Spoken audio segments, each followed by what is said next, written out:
안녕하세요, 여러분. 폴라리스 유진입니다. 자, 오늘은 지난번에 이어서 이병환의 아메리카 탐문 두 번째 시간입니다. 지난 시간은 조용한 지배자 피터티를 소개해드렸었죠. 이번 시간은 이 작가님이 제시한 다음 4반세기를 준비하는 두 번째 인물, 일론 머스크 편입니다. 근데 여러분들, 저는 이 책을 읽으면서 그 어떤 이병환 작가님의 표현 방법? 그리고 뭐 묘사하고 해석하는 방법에 되게 빠졌었거든요. 약간 읽다 보면 저도 어느샌가 모르게 약간 팬이 되어버린. 뭔가 풍자적이면서도 어떤 작가님만의 독특한 해석 방법이 되게 매력이 있어요. 아무튼 시작해보도록 하겠습니다. 자, 먼저 앞서 소개한 피터 틸과 두 번째 주인공 일론 머스크를 비교하는 내용이 나오는데요. 친구이면서 동업자이자 또 라이벌인 그들. 물론 피터 틸이 4살 위긴 하지만 흥미로운 관계긴 하죠. 피터 틸은 일론 머스크를 사기꾼, 허풍쟁이라고 생각을 하고요. 반대로 일론 머스크는 피터 틸을 소시오패스로 여긴다고 합니다. 이게 애증의 관계일까요? 아니면 어떤 진정한 어벤져스?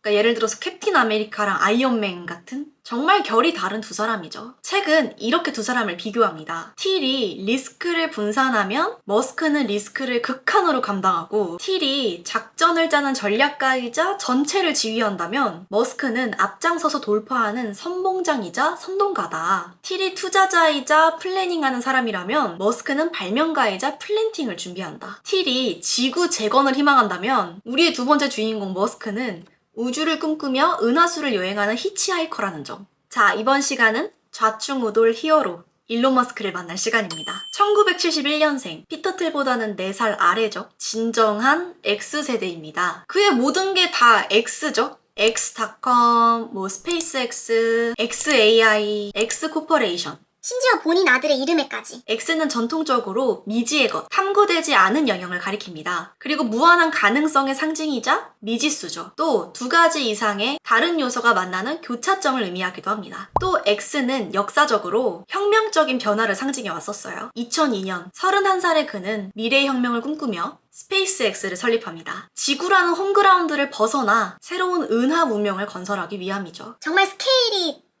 다르죠? 우리 대한민국 토양에서는 감히 이거는 상상도 못할 일이잖아요. 상상도 못할 도전이잖아요. 이게 미국이니까 가능한 꿈 아닐까요? 뭐 토양도 토양이지만 미국만이 가진 선진 자본시장과 압도적인 보상체계의 결합일 겁니다. 극한의 도전과 극단적인 혁신의 에너지를 몰아주고 지원해주고 그리고 또 보상해주는 시스템, 안정적인 사회가 어느 정도 보장해주는 적당한 미래를 향해 대치동 의대 진학 프로그램이 상업화되고 노후 준비를 뒤로 미루고 포기하고 한 해 30조 원이 넘는 사교육비를 쏟아붓고 유명 사교육 일타 강사가 방송에 나와서 성적을 분석해주고 공부 방법을 진단해주는 우리의 현실과는 너무나도 대비되는 우픈 상황이 서글퍼지기도 하지만 이제는 우리도 과거와 편견? 익숙함에만 머무르지 말고 지금 우리가 어떤 거에 매몰되어 있는지, 어디로 가고 있는지, 무엇을 준비해야 되고 개선해야 하는지 진짜 심각한 고민을 해봐야 할 때가 아닌가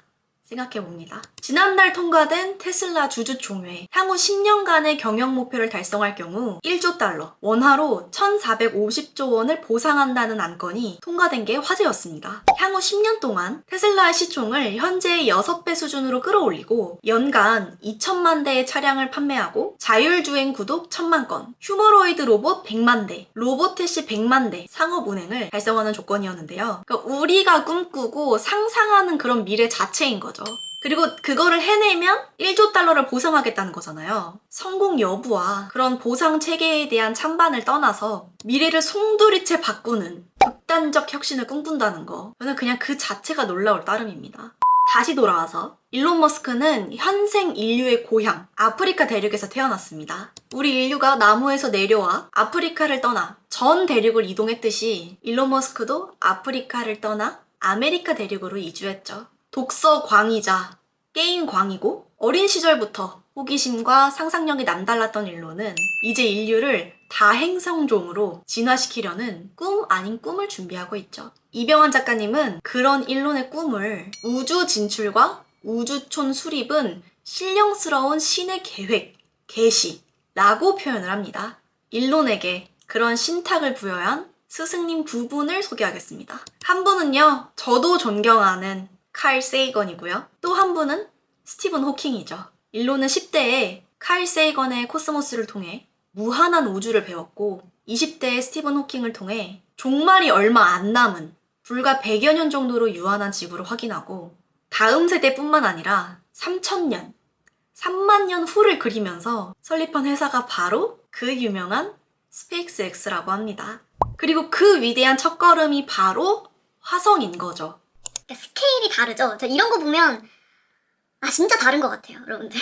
그러니까 인터스텔라를 준비하는 첫걸음이 화성인 거잖아요. 우리도 가끔 쓰는 말이긴 하지만 그러니까 말 그대로 천문학적인 스케일이고 천문학적인 문명관이죠. 1000대의 스타쉽에 100명씩 10만 명을 10회에 거친 대이주.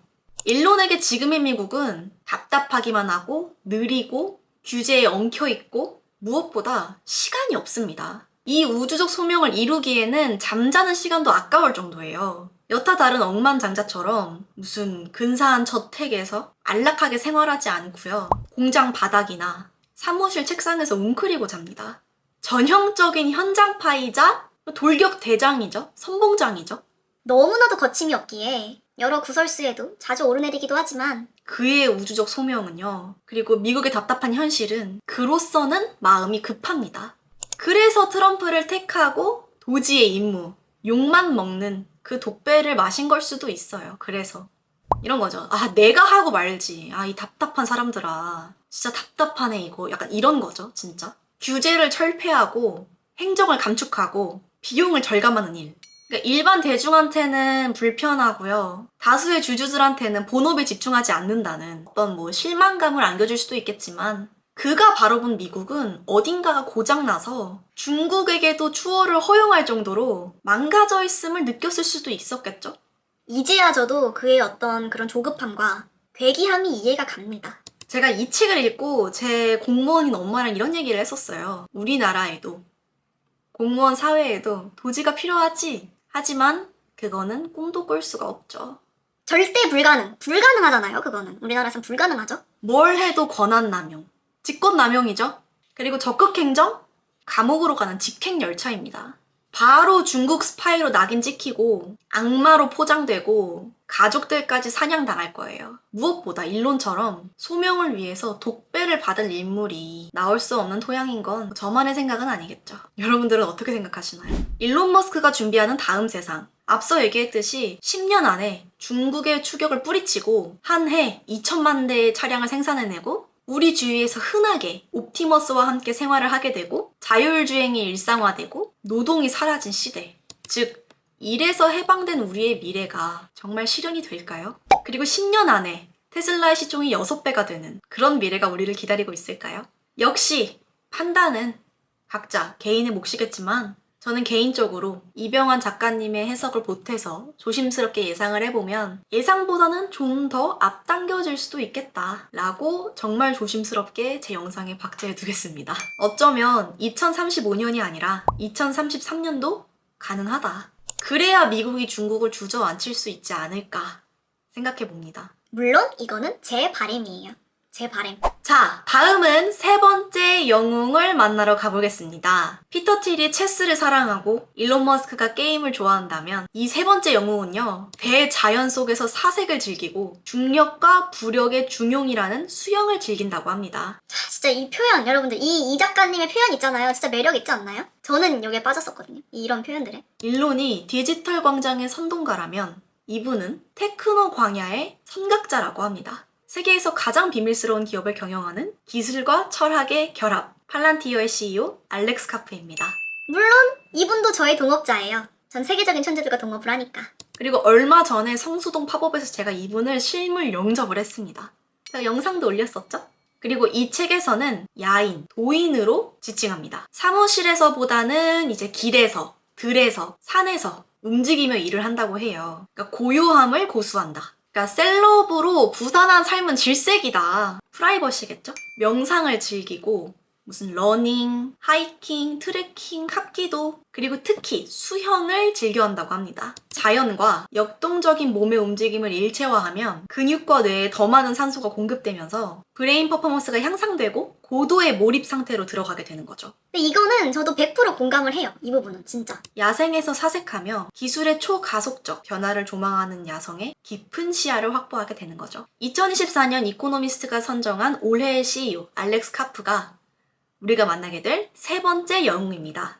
2010년대가 스티브 잡스, 2020년대가 앞서 만나본 일론 머스크의 시대라면 2030년대는 도인 알렉스 카프의 시대가 될 것이다. 책은 이렇게 그를 평가합니다. 그럼 다음 4반세기의 라이징 스타죠. 팔란티어가 자신을 드러내지 않고 비밀스럽게 다양한 빅데이터를 다루면서 소프트웨어를 개발해온 과정 또한 원자포탄을 비밀리에 완성해낸 맨하탄 프로젝트의 오펜하이머의 리더십에 견지게 될 공산이 높다고까지 말하고 있습니다. 그런데요 여러분, 다들 아시다시피 최근 이슈가 있었죠? 팔란티어 투자자분들 혹시 이 영상을 보고 계신가요? 마이클 버리의 빅쇼트 공습이죠. 지난 25년간 세상과 가상을 연결하는 창으로 시장을 독점했던 기업이 마소라면 다음 25년 AI OS를 준비하는 기업, 다음 4반세기를 독점하려는 온톨로지의 팔란티어에게 감히 공습을 단행했죠. 그리고 심지어 약간의 조롱까지. 이른바 팔란티어 공매도, 그리고 카산드라 언체인드. 내 경고를 무시하겠지만 나는 알고 있다.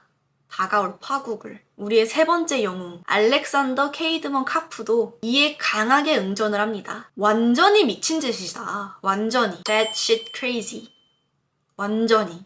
이건 시장 조작이다. 최고의 실적을 달성했음에도 공매도 포지션이 공개된 것에 대해서 강한 비난으로 응전을 했어요. 최근 AI 거품 논란의 일면이죠. 여러분들은 어떻게 생각하시나요? 이렇게 한번 생각을 해보죠. 피터 틸과 일론 머스크, 그리고 알렉스 카프가 준비하는 다음 4반세기, 그리고 턱 밑까지 따라온 중국. 만약 지금의 AI가 거품이고 버블이라면, 그래서 결국 그게 터진다면, 그래서 지금까지 미국이 준비한 전략들이 수포로 돌아가고 이렇게 시시하게 주저앉고 무릎을 꿇는다면, 그래서 자본주의 250년과 자유와 독립의 상징인 미국이 무너져 내리고 패권을 초거대 제조업 제국 중국에게 넘겨준다면 과연 우리의 미래는 어떻게 될까요? 그렇게 되면 우리 대한민국의 운명은 과연 어떻게 될까요?